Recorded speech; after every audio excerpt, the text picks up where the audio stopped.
MTV news Kannada ವಾಹಿನಿಗೆ ಸ್ವಾಗತ. ಬೆಳಗಾವಿ ಜಿಲ್ಲೆಯ ಹುಕ್ಕೇರಿ ತಾಲೂಕಿನ ಸುಕ್ಷೇತ್ರ ದಾಸೋಹ ಕ್ಷೇತ್ರವೆಂದೇ ಖ್ಯಾತಿ ಪಡೆದಿರುವ ಪರಕನಹಟ್ಟಿ ಗ್ರಾಮದಲ್ಲಿ ದಿನಾಂಕ 1-2-2026 ನಡೆಯಲಿರುವ ಶ್ರೀ ಸಿದ್ದಾರೂಢರ ಜಾತ್ರಾ ಮಹೋತ್ಸವದ ಅಂಗವಾಗಿ ಇಂದು ಆಮಂತ್ರಣ ಪತ್ರಿಕೆ ಬಿಡುಗಡೆ ಕಾರ್ಯಕ್ರಮ ಜರುಗಿದೆ. ಗ್ರಾಮದ ಧಾರ್ಮಿಕ ಪರಂಪರೆ ಹಾಗೂ ದಾಸೋಹ ಸಂಸ್ಕೃತಿಯನ್ನ ಪ್ರತಿಬಿಂಬಿಸುವ ಈ ಕಾರ್ಯಕ್ರಮದಲ್ಲಿ ಪರಕನಹಟ್ಟಿ ಗ್ರಾಮದ ಸಮಸ್ತ ಗುರು ಹಿರಿಯರು, ಗ್ರಾಮಸ್ಥರು ಹಾಗೂ ಭಕ್ತರು ಭಾಗವಹಿಸಿ ಆಮಂತ್ರಣ ಪತ್ರಿಕೆಗಳನ್ನು ಬಿಡುಗಡೆ ಮಾಡಿ ಮಾತನಾಡಿದರು. ಈ ಸಂದರ್ಭದಲ್ಲಿ ಮಾತನಾಡಿದ ಹಿರಿಯರು, ಶ್ರೀ ಸಿದ್ದಾರೂಢರ ಜಾತ್ರಾ ಮಹೋತ್ಸವವು ಗ್ರಾಮದ ಏಕತೆ, ಭಕ್ತಿ ಹಾಗೂ ದಾಸೋಹ ಪರಂಪರೆಯ ಪ್ರತೀಕವಾಗಿದ್ದು ಹೆಚ್ಚಿನ ಸಂಖ್ಯೆಯಲ್ಲಿ ಭಕ್ತರು ಪಾಲ್ಗೊಂಡು ಜಾತ್ರೆಯನ್ನ ಯಶಸ್ವಿಗೊಳಿಸಬೇಕು ಅಂತ ಮನವಿ ಮಾಡಿದರು. ಗುರುವೇ ಸಾಕ್ಷಾತ್ ಪರಬ್ರಹ್ಮ ತಸ್ಮೈ ಶ್ರೀ ಗುರುವೇ ನಮಃ. ಜಗದಾದಿ ಜಗದ್ಗುರು ಶ್ರೀ ಸಿದ್ದಾರೂಢರ ಶ್ರೀಚರಣದಲ್ಲಿ ಅನಂತ ಕೋಟಿ ನಮನಗಳನ್ನು ಸಲ್ಲಿಸುತ್ತಾ, ಪ್ರತಿ ವರ್ಷ ಪದ್ಧತಿಯಂತೆ ನಮ್ಮ ಗ್ರಾಮದಲ್ಲಿ ಮಾನವ ಕುಲವನ್ನು ಉದ್ಧಾರ ಮಾಡಿರ್ತಕ್ಕಂಥ ಜಗದ್ಗುರು ಶ್ರೀ ಸಿದ್ದಾರೂಢರ ಮಹಾಶಿವರಾತ್ರಿ ನಿಮಿತ್ತವಾಗಿ ಜಾತ್ರಾ ಮಹೋತ್ಸವ ಸತ್ಸಂಗ ಸಮ್ಮೇಳನ ಜರುಗ್ತಾ ಇದೆ. ಈ ಕಾರ್ಯಕ್ರಮದಲ್ಲಿ ನಮ್ಮ ಯಾವತ್ತು ಗ್ರಾಮದ ಅಡಿಪಾಯವಾಗಿರ್ತಕ್ಕಂಥ ಕಾಡಸಿದ್ದೇಶ್ವರ ಮಠದ ಜಗದ್ಗುರುಗಳಾಗಿರ್ತಕ್ಕಂಥ ಅದೃಶ್ಯ ಪವಾಡೇಶ್ವರ ಮಹಾಸ್ವಾಮಿಗಳು ಈ ಒಂದು ಕಾರ್ಯಕ್ರಮದ ದಿವ್ಯ ಸಾನ್ನಿಧ್ಯವನ್ನ ವಹಿಸಿಕೊಂಡು, ಶ್ರೋತ್ರಿಯ ಬ್ರಹ್ಮನಿಷ್ಠ ಅತ್ಯಾನಂದ ಮಹಾಸ್ವಾಮಿಗಳು ಇವರ ಅಧ್ಯಕ್ಷತೆಯಲ್ಲಿ ಶ್ರೋತ್ರಿಯ ಬ್ರಹ್ಮನಿಷ್ಠ ಸೋಮಯ್ಯ ಅದೃಶ್ಯ ಶಿವಾಚಾರ್ಯ ಮಹಾಸ್ವಾಮಿಗಳ ನೇತೃತ್ವದಲ್ಲಿ ದಿನಾಂಕ 14-2-2026ರಿಂದ 18-2-2026 ವಿವಿಧ ಕಾರ್ಯಕ್ರಮಗಳು. ಸೋಮವಾರ ಬರ್ತಕ್ಕಂಥ 14ನೇ ತಾರೀಕ ಕುಂಭೋತ್ಸವ ಹಾಗೂ ಕಳಸಾರೋಹಣ, ಮಹಾಶಿವರಾತ್ರಿ 15ನೇ ತಾರೀಕ, 16ನೇ ತಾರೀಕ ಮಹಾರಥೋತ್ಸವ.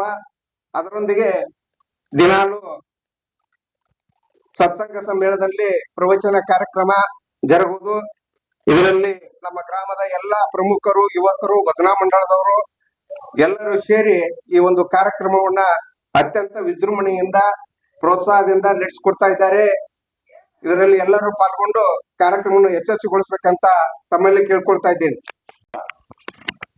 ಇಲ್ಲಿ ನಮ್ಮ ಸಿದ್ದಾರೂಢ ಮಠದಲ್ಲಿ ಆಗಮಿಸಿದಂತ ಎಲ್ಲ ಗಣ್ಯಮಾನ್ಯರಿಗೂ ಹಾಗೂ ನಮ್ಮ ಊರಿನ ಎಲ್ಲ ಭಕ್ತರಿಗೂ ಮತ್ತೊಂದು ಸಲ ವಿನಂತಿಸುತ್ತಾ, ನಮ್ಮ ಊರಿನಲ್ಲಿ ತಾರೀಖು 14ರಿಂದ 19ನೇ ತಾರೀಕಿನವರೆಗೆ ನಡೆಯುವ ಈ ಸಿದ್ದಾರೂಢ ಜಾತ್ರೆಯಲ್ಲಿ ಸುತ್ತಮುತ್ತಲಿನ ಗ್ರಾಮದ ಎಲ್ಲ ಭಕ್ತರು ಆಗಮಿಸಿ ಈ ವಿಜೃಂಭಣೆಯಲ್ಲಿ ಭಾಗವಹಿಸಬೇಕೆಂದು ಬೇಡಿಕೊಳ್ಳುತ್ತೇನೆ. ಮತ್ತು ಇವತ್ತಿನ ದಿನಾಂಕ ನಾವು ಈ ಜಾತ್ರೆಯ ಒಂದು ಹ್ಯಾಂಡ್ವಿಲ್ ಅಥವಾ ಪತ್ರಿಕೆಯನ್ನು ಏನು ಮಾಡಿದ್ದೇವೆ, ಅದನ್ನು ಇವತ್ತು ಓಪನ್ ಮಾಡಿದ್ದೇವೆ. ಅದನ್ನು ತಾವೆಲ್ಲರೂ ನೋಡಿಕೊಂಡು ನಮ್ಮ ಈ ಒಂದು ಜಾತ್ರಾ ಮಹೋತ್ಸವಕ್ಕೆ ಬಂದು ಶೋಭೆಯನ್ನು ತರಬೇಕಾಗಿ ವಿನಂತಿಸುತ್ತೇನೆ. ಸಿದ್ದಾರೂಢರ ಪಾದಕ್ಕೆ ಹಣಿಮಣಿದು ಇದು ಪ್ರತಿ ವರ್ಷದ ಪದ್ಧತಿ ಪ್ರಕಾರ ಶಿವರಾತ್ರಿ ಕಾರ್ಯಕ್ರಮದ ಇವತ್ತಿನ ದಿವಸ ಈ ಜಾಹೀರಾತುವನ್ನ ಉದ್ಘಾಟನೆ ಮೊದಲು ಮಾಡಿಕೊಂಡು, ಇದು ಶಿವರಾತ್ರಿ ಕಾರ್ಯಕ್ರಮ ಹಲವು ವರ್ಷಗಳಿಂದ ಬಂದದ್ದಾಗ್ಯದ. ಆದರೂ ಕೂಡ ಈಗ ಇದೇ ವರ್ಷದ ಹಿಡ್ಕೊಂಡು 6ನೇ ವರ್ಷದ ತೇರಿನ ಜಾತ್ರೆ ಅತಿ ವಿಜೃಂಭಣೆಯಿಂದ ಸಾಗ್ತಾ ಇದ್ದುದು. ಅದಕ್ಕಾಗಿ ಇಲ್ಲಿ ಈ ಊರಲ್ಲಿ ಸಿದ್ದಾರೂಢರ ಒಂದು ಸ್ಥಾಪನೆ ಮಾಡಿದಂಥ ಪ್ರಕಾಶನಂದರು ಅವರ ಸಮಕಾಲೀನಲ್ಲಿ ಇರತಕ್ಕಂಥ ಶರಣರು ಹಿರಿಯರಿಗೂ ವಂದಿಸುತ್ತಾ, ಈ ಜಾತ್ರೆಯನ್ನು ನಮ್ಮ ಗ್ರಾಮದವರು ಹಾಗೂ ಸುತ್ತಿನಿಂದ ಬಂದಂಥ ಎಲ್ಲ ಭಕ್ತಾದಿಗಳಲ್ಲಿ ವಿನಂತಿಸಿದೇನೆಂದ್ರೆ, ಅಗ್ದಿ ಶಾಂತ ರೀತಿಯಿಂದ ಮತ್ತು ಆ ತೇರಿನ ಜಾತ್ರೆಯನ್ನು ಸಂಪನ್ನ ಮಾಡಿಕೊಂಡು ಆ ಸಿದ್ದಾರೂಢರ ಕೃಪೆಗೆ ಪಾತ್ರರಾಗಬೇಕಾಗಿ ವಿನಂತಿಸುತ್ತಾ, ಮತ್ತೊಮ್ಮೆ ಆ ಗುರುವಿನ ಪಾದಕ್ಕೆ ನಾನು 2 ಮಾತುಗಳನ್ನು ಅರ್ಪಿಸಿ ಓಂ ತತ್ಸತ್ ಪ್ರಭು. ಅನೇಕ ವರ್ಷಗಳಿಂದ ನಡೆದುಕೊಂಡು ಬಂದೈತಿ.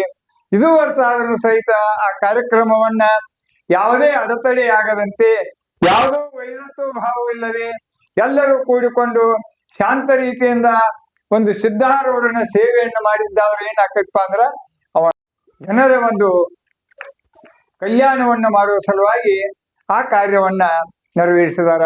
ಅಂತ ಒಂದು ಪೂಜ್ಯರ ಒಂದು ಈ ಒಂದು ಜಾತ್ರಾ ನಿಮಿತ್ತವಾಗಿ ವಿವಿಧ ಕಾರ್ಯಕ್ರಮಗಳನ್ನು ಹಮ್ಮಿಕೊಂಡು ರಥೋತ್ಸವ, ಭಜನೆ ಹಾಗೂ ಪ್ರವಚನ ಇತ್ಯಾದಿ ಕಾರ್ಯಕ್ರಮಗಳನ್ನು ಹಮ್ಮಿಕೊಂಡು ಈ ಪರಗಟ್ಟಿ ಗ್ರಾಮದ ಎಲ್ಲ ಸದ್ಭಕ್ತರು ಕೂಡಿಕೊಂಡು ಇದೊಂದು ಒಳ್ಳೆಯ ಕಾರ್ಯ. ಈ ಕಾರ್ಯದಲ್ಲಿ ಏನಪ್ಪಾ ಅಂತಂದ್ರೆ ನಾವು ಗುರುವೇ ಸದಾಶಿವನೆಂದು ತಿಳಿದು ನಾವು ಆ ಗುರುನಾಥನ ಸೇವೆಯನ್ನು ಮಾಡಬೇಕು. ಅದಕ್ಕ ಶಾಸ್ತ್ರದೊಳಗೆ ಮಾತು ಹೇಳ್ತಾರ, ಗುರುವಿಗೆ ನರನೆಂದವಗೆ ರವರವ ನರಕ ಅಂತ. ಅವು ನಮ್ಮಂಗ ಹುಟ್ಟಿದಾನು, ಅವ ಸಿದ್ಧಾರೂಢಪ್ಪ ನಮ್ಮಂಗ ಹುಟ್ಟಿದಾನ ಅಂತ ತಿಳ್ಕೊಂಡು ಅವನಲ್ಲಿ ಏನಾದ್ರೂ ನಾವು ವ್ಯರ್ಥವಾದ ಒಂದು ಆಲೋಚನೆಯನ್ನು ಮಾಡಿ ಏನಾಕೈತಪ್ಪ ಅಂದ್ರೆ ನಮಗ ನರಕ ದುಃಖ ಆಕೈತಿ. ಅದಕ್ಕ ಅವ ಶಿವನ ಅವತಾರವೇ ಸಿದ್ಧಾರೂಢ. ಅಂತ ಸಿದ್ಧಾರೂಢ ಜಾತ್ರೆಯನ್ನ ಬಹಳ ವೈಭವದಿಂದ ಏನೊಂದು ಗದ್ದಲೆ ಇಲ್ಲದೆ ಅತಿ ಶಾಂತ ರೀತಿಯಿಂದ ಗ್ರಾಮದಲ್ಲಿ ಜಾತ್ರಾ ಮಹೋತ್ಸವದ ಸಿದ್ಧತೆಗಳು ಆರಂಭವಾಗಿದ್ದು ಭಕ್ತರಲ್ಲಿ ವಿಶೇಷ ಉತ್ಸಾಹ ಹಾಗೂ ಸಂಭ್ರಮದ ವಾತಾವರಣ ನಿರ್ಮಾಣವಾಗಿದೆ. ತಾಜಾ ಸುದ್ದಿಗಾಗಿ ಎಂಟಿವಿ ನ್ಯೂಸ್ 24x7ಗೆ ಸಬ್ಸ್ಕ್ರೈಬ್ ಮಾಡಿ ಮತ್ತು ಬೆಲ್ ಐಕಾನ್ ಅನ್ನು ಒತ್ತಿ. ತಪ್ಪದೇ ಲಿಂಕ್ ಶೇರ್ ಮಾಡಿ.